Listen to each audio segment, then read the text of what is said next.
voice of the ancestors. Long ago, before iron met fire and before men carved roads through the forests, there was a village hidden deep within the belly of the earth's greenest land. The people of this village lived by the laws of their ancestors.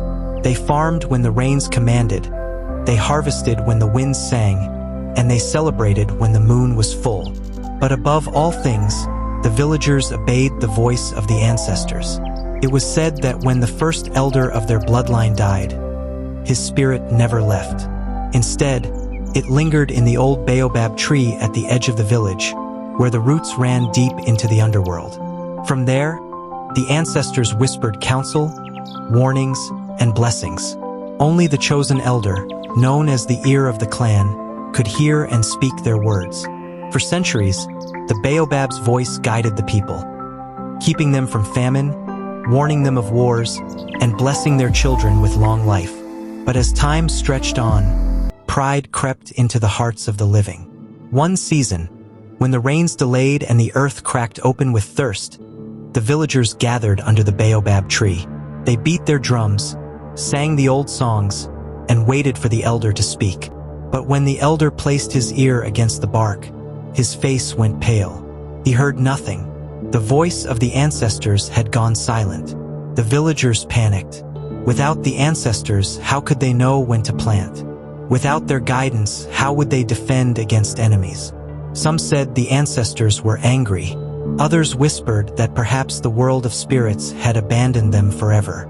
In the crowd was a young girl named Nia. She was not an elder, nor a priestess. She was a child with restless eyes and ears sharp as a hunter's. That night, while the village drowned in sorrow, Nia wandered alone to the baobab tree. She pressed her tiny ear against its bark and whispered, "Ancestors, if you can hear me, I am listening." At first, there was only the hum of crickets and the sigh of the night wind. But then, soft as a heartbeat, she heard a voice. It was not one, but many, layered like the echoes of a drum. "Child of the earth," they murmured. "Why do the living no longer honor the old ways? The drums are played, but without truth. The songs are sung, but without faith. We do not answer hollow voices." Nia trembled, but she asked, "What must we do for your voice to return?" The ancestors whispered, "Go to the mountain where the river begins. Carry no food, no water, and no fear. There you will find what the people have forgotten." The next morning, Nia told the villagers what she had heard. The elders laughed. "How can a child hear what even the ear of the clan cannot?" They scoffed. "Go back to your games, little one." But Nia's mother believed her. Quietly, she prepared her daughter for the journey, wrapping her in a simple cloth, pressing a bead necklace into her hand, and kissing her forehead. "Go, my child," she whispered. Sometimes the ancestors choose the smallest drum to make the loudest sound. Nia walked for 3 days. She passed through forests that whispered with spirits, crossed grasslands where shadows moved without bodies, and climbed the mountain where the river was born. At its peak, she found a cave. Inside, the walls shimmered with ancient carvings, stories of her people, battles fought, rivers crossed, and promises made. In the heart of the cave was a great drum, older than memory, carved from the trunk of a tree that no longer grew in the world of men. Nia touched it, and the ancestors spoke again. "Child, the drum is the heartbeat of your people. It is through truth, song, and unity that we speak. Take this rhythm back to your village, and our voices will return." Nia returned home carrying not the drum itself, but its rhythm, etched into her memory like fire on stone. She gathered the villagers and said, "You have forgotten the true way. The ancestors do not answer empty rituals. They want us to drum with our hearts, sing with our spirits, and live in unity." Skeptical but desperate, the people agreed.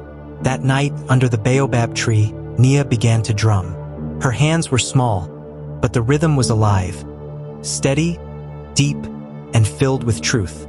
The villagers joined, their voices rising in songs of gratitude, not demand. The earth trembled softly, the wind carried whispers, and then, for the first time in many seasons, the voice of the ancestors returned. "We are here," they said. "So long as you honor truth, unity, and spirit, we will never leave you." From that day on, the people remembered. The elders no longer performed rituals for show. The songs were sung with real devotion. And every season, before planting and harvest, the youngest child of the village was asked to beat the first drum, so that the ancestors would always know the people's hearts were pure.